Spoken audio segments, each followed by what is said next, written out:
ವಿದ್ಯಾಸನಯ್ಯ ಉಳ್ಳಾಲದ NMC ಸೊಳ್ಳೆ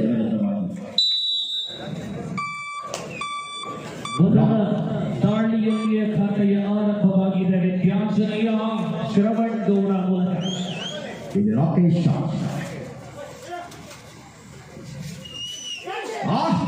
ನಿತಿನ ಅದ್ಭುತವಾದ ಹಸ್ತದಿಂದ ಪಾರಾಗುವ ಮೂಲಕ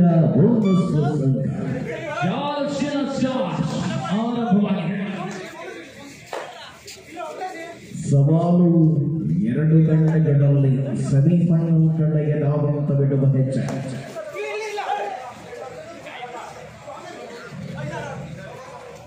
ಆಕಾಶ್ ಶೆಟ್ಟಿಯ ಗೆಲುವಿನ ಕುದುರೆ ಜಾರ್ಜ್ ಅಲ್ಪ ಸಮಯಗಳ ಕಾಲ ಗಾಯದ ಸಮಸ್ಯೆಯಿಂದ ಕಬಡ್ಡಿ ಅಂಕಣದಿಂದ ಹೊರಗುಳಿದಿದ್ದ ಆಟಗಾರ ರತನ್ ನಾಯಕ್, ಭಟ್ಕಳ ಮೂಲದ ಆಟಗಾರ, ಸುಳ್ಯದ ವಿದ್ಯಾರ್ಥಿ.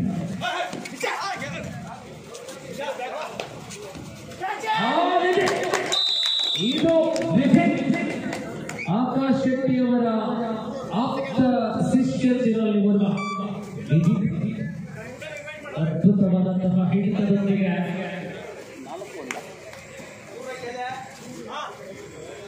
3-2 ವಿದ್ಯಾಸನಯ್ಯ 3-2 ಇಲ್ಲಿ ಶ್ರವಣ ಮತ್ತೆ ದಾಳಿ.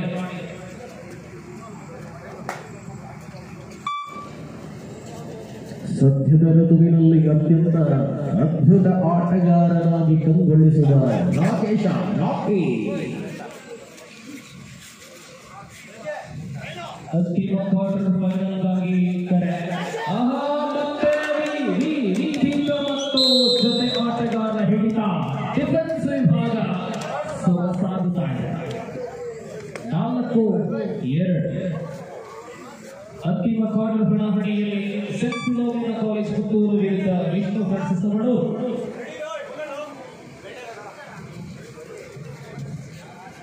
ಇದು ಮುಂದಿನ ಕ್ವಾರ್ಟರ್ ಫೈನಲ್ ಹಣಾಹಣಿಯ ಸ್ಪರ್ಧೆಗೆ ತಂಡಗಳು ಸಿದ್ಧವಾಗಿರಿ.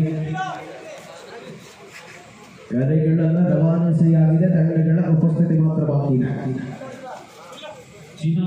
इस प्रकार ये तीसरा क्वार्टर फाइनल मुकाबला है जहां एक ही जीतने वाला टीम मंगला गंगोत्री बैंगलोर के साथ सेमीफाइनल में भिड़ी है. यहाँ विश्राम की बात है. Yes, it is a do or die. Josh.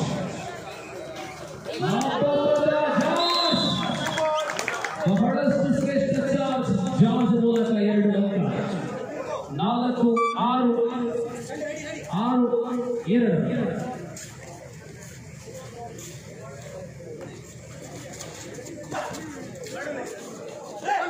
2 ಚಿತ್ರಣದಲ್ಲಿ ಬಹಳಷ್ಟು ಒತ್ತಡಗಳನ್ನು ನಿಭಾಯಿಸಿಕೊಳ್ಳಬಲ್ಲ ಆಟಗಾರರು, ಋತಿಕ್ ಹೊರಾಂಗಣಕ್ಕೆ ನಿಯಂತ್ರಣವನ್ನು ಒಳಗೊಂಡ ಆಟಗಾರ.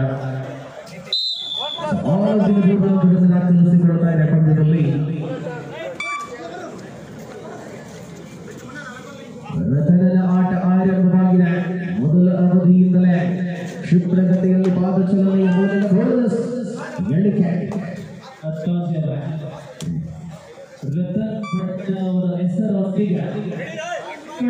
ಹೆಸರೊಂದಿಗೆ ನಾವು ಕೇಳುವಂತಹ ಹೆಸರು ನನ್ನ ಅಗಲಿದಂತಹ ಉತ್ತರ ಕನ್ನಡ ಜಿಲ್ಲೆಯ ಶ್ರೇಷ್ಠ ನಕ್ಷತ್ರ ಮನೋಜ್ ಭಟ್ಕಳ ಅವರ ಸಂವಿಧಾನಕ್ಕಾಗಿ ಅವರ ಆ ತಂಡ ಇದೇ ಬರುವ ಡಿಸೆಂಬರ್ 24 ಮತ್ತು 25ನೇ ತಾರೀಕಿನಂದು ಭಟ್ಕಳದಲ್ಲಿ ಮನೋಜ್ ಅವರ ಸ್ಮರಣಾರ್ಥವಾಗಿ ಕಬಡ್ಡಿ ಪಂದ್ಯಾಟವನ್ನು ಆಯೋಜನೆ ಮಾಡಿದರು.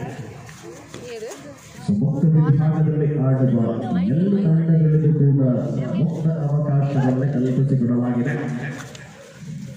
2 ದಿನಗಳ ಕಾಲ ಭಟ್ಕಳದಲ್ಲಿ ಆಯೋಜನೆಗೊಂಡಿರುವ ಪಂದ್ಯಾವಳಿ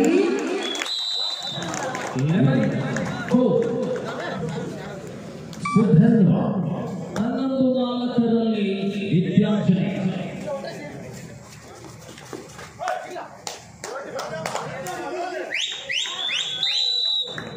ಸತತವಾಗಿ ಅಂಕಗಳನ್ನು ಗಳಿಸಿಕೊಳ್ಳುವ ಮೂಲಕ ಮುನ್ನಡೆಯನ್ನು ವಿಸ್ತರಿಸಿಕೊಳ್ಳುತ್ತಾ ಇದೆ ವಿದ್ಯಾಂಜನೇಯ ಉಳ್ಳಾಲ. ಮತ್ತೆ ವಿದಿತ್ ಆಟ, ಇದು ಅಂಕಗಳ ಗಳಿಕೆ. ಪ್ರೇಕ್ಷಕ್ ವಿದಿತ್ ಹೊರಾಂಗಣಕ್ಕೆ ಮರಳಿದ ಸೂಚನೆಗಳಿದೆಯಾ? ಅಂಕಣದಲ್ಲಿ 2 ಅಂಕಗಳನ್ನು ನೀಡಲಾಗಿದೆ. ತೀರ್ಪುಗಾರರು ನಿತಿನ್ ವಿದಿತ್ ಹೊರಾಂಗಣದಲ್ಲಿ.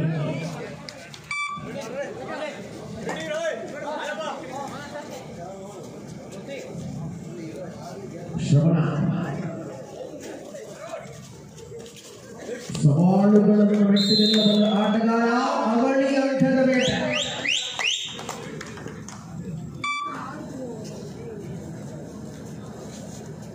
ಮತ್ತೆ ರತನ್ ದಾಳಿ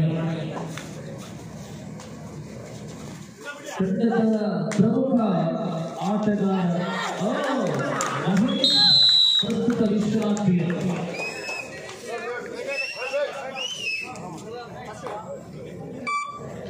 ಮಹೇಶ ವಿನೋದ್ ಅಭಿ ಪ್ರಸ್ತುತ ವಿನೋದ್ ಇದೇ ವರುಷಕ್ಕೆ ತಂಡದಲ್ಲಿದೆ. ಕಮರ್ ವಿಭಾಗದ ಅಭಿಯನ್ನು ಉಪಸ್ಥಿತಿ ಕಾಣ್ತಾ ಇಲ್ಲ.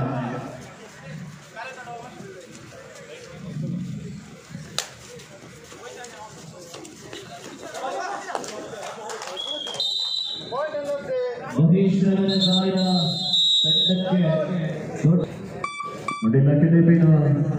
ಚೀಟಿಯನ್ನು ಹಿಡಿದುಕೊಳ್ಳುತ್ತಾ ನಿಮ್ಮ ಬಳಿಗೆ ಯುವಕ ಮಂಡಲದ ಯುವಕರು ಬರ್ತಾ ಇದ್ದಾರೆ.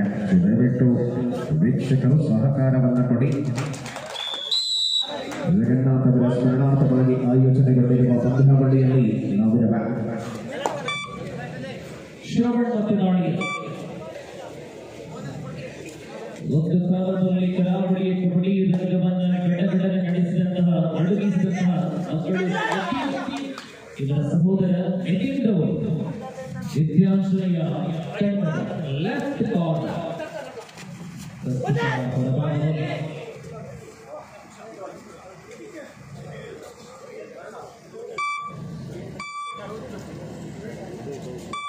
ಸತತವಾಗಿ ರಾಕೇಶ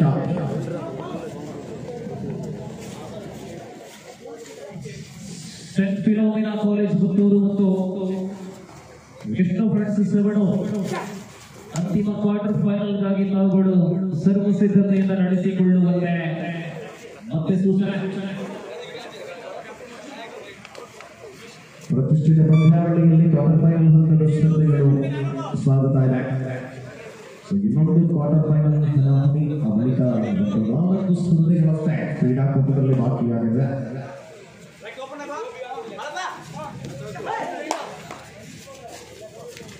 ಪ್ರೇಕ್ಷಕ ವರ್ಗಕ್ಕೆ ಇನ್ನು ಉಳಿದಿರುವ ಪಂದ್ಯಗಳು ಬಹಳಷ್ಟು ರೋಚಕತೆಯನ್ನು ಬಲಪಡಿಸಲಿದೆ.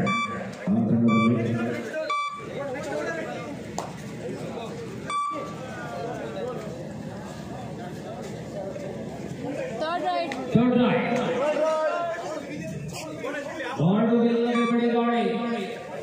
ವಿದ್ಯಾಂಶನೇ ಕಡೆಯಿಂದ ಮತ್ತೆ ಶ್ರವಣ 15-8 ವಿದ್ಯಾಂಶನೇ ಉಳ್ಳಾಳ ಮುನ್ನಡೆಯನ್ನ ಮುಂದುವರಿತಾರೆ. ಈಗ ನಡೆಯುವಂತಹ ಪಂದ್ಯದಲ್ಲಿ ಗೆಲುವನ್ನ ಕಾಣುವ ತಂಡ ಮಂಗಳ ಗಂಗೋತ್ರಿಯ ವಿರುದ್ಧವಾಗಿ ಆಟಗಾರನ ಪಾದ ಚಲನೆಗಿಂತ ವೇಗದ ಚಲನೆ ಕ್ಯಾಮರಾಮ್ಯಾನ್ ಇದೆ. ಅಲ್ಪ ಮಟ್ಟಿಗೆ ನಿಯಂತ್ರಣ ತಪ್ಪಿದರೂ ಕೂಡ ಅಪಾಯ.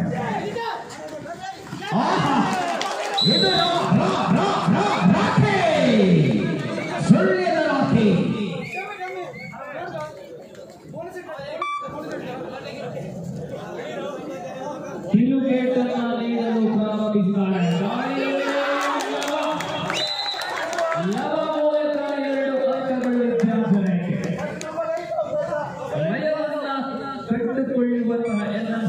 ಮತ್ತೆ ಆಘಾತ. ತಂತ್ರ ಪ್ರತಿತಂತ್ರಗಳ ಮಧ್ಯ ಸ್ಪರ್ಧೆ.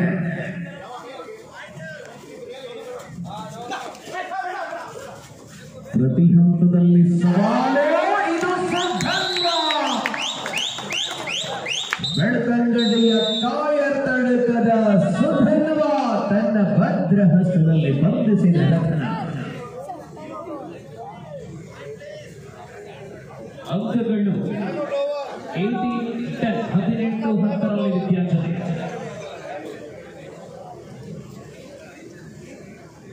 ಅಂದರೆ ಬಹಳಷ್ಟಿದೆ, ಆದರೆ ಪದ್ಯದ ಗತಿ ಕ್ಷಣಾರ್ಧದಲ್ಲಿ ಕೂಡ ಸ್ಥಾನಪಲ್ಲಟವಾಗಬಹುದು. 8 ಅಂಕಗಳ ಅಂತರದಲ್ಲಿ ಪಂದ್ಯ.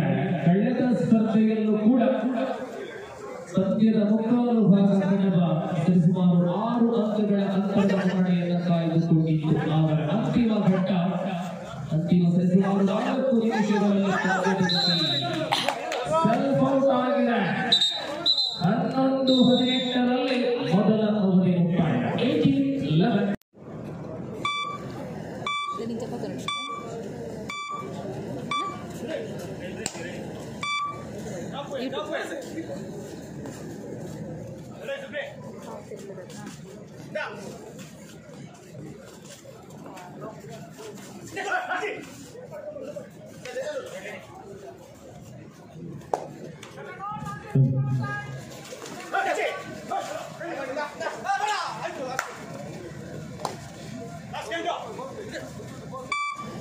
ಸ್ಪರ್ಧೆಯ ದ್ವಿತೀಯ ಅವಧಿಯಲ್ಲಿ ಕೊನೆಯ ಕ್ಷಣಗಳಲ್ಲಿ ಪಂದ್ಯ ಲಾಸ್ಟ್ 3 ಮಿನಿಟ್ಸ್ ಕೊನೆಯ 3 ನಿಮಿಷಗಳಲ್ಲಿ ಸ್ಪರ್ಧೆ ಇದೆ.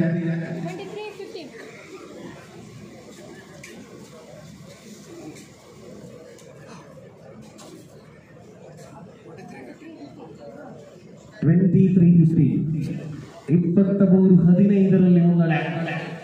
ಒಳಬನ್ನಿ ಮುಂದಿನ ಪಂದ್ಯಕ್ಕಾಗಿ ವಿಷ್ಣು ಫ್ರೆಂಡ್ಸ್ ಅವರು ಫಿನೋಮಿನಾ ಕಾಲೇಜ್ ಪುತ್ತೂರು ಆಗಮನ ಆಗಿದೆ. ವಿಷ್ಣು ಫ್ರೆಂಡ್ಸ್ ತಂಡದ ಆಗಮನ ಆಗಬೇಕಿದೆ.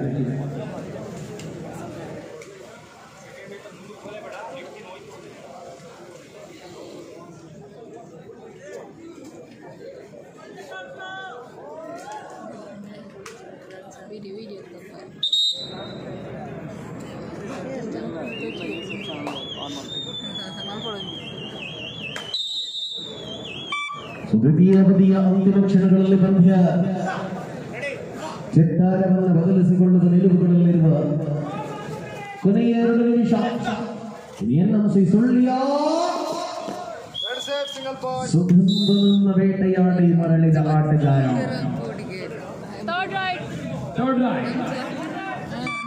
ಮೋಡವಿಲ್ಲವೇ ಬಡಿದಾಳಿಯಲ್ಲಿ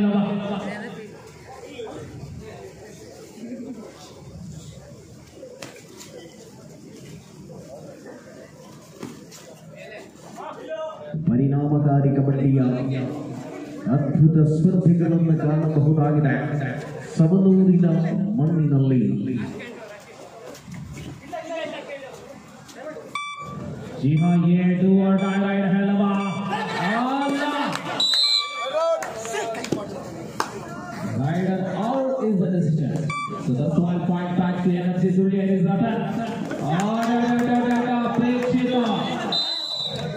ಅಂಕಗಳು ಅಂತಿಮ ಘಟ್ಟದಲ್ಲಿ ಏರಿಕೆ ಕಾಣ್ತಾ ಇದೆ.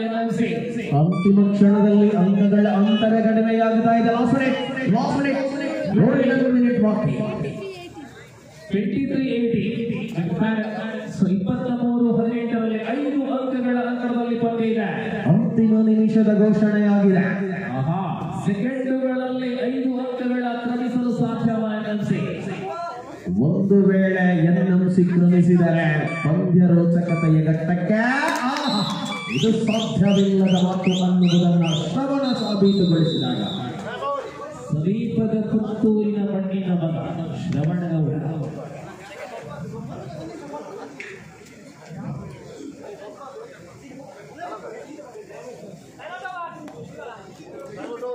ಅಂತರ 6ಕ್ಕೆ ಏರಿಕೆ ಕಂಡಿದೆ. 24-18 ಇದು ಋತಿಕ್ ದಾಳಿಯಲ್ಲಿ ಎನ್ಎಂಸಿ ಸುಳ್ಯ.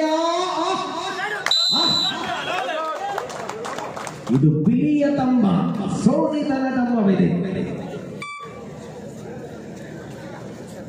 ಬಹಳಷ್ಟು ಜಾಗೃತಿ ಇಟ್ಟುಕೊಂಡು ಕ್ಯಾಮರಾಗಳಿಗೆ ಸ್ಟ್ಯಾಂಡ್ಗಳಿಗೆ ತೊಂದರೆಯಾದ ರೀತಿಯಲ್ಲಿ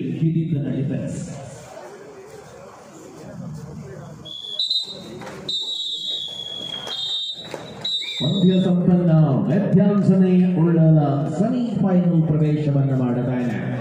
ಅಭಿನಂದನೆಗಳು NMC ಸುಳ್ಯ.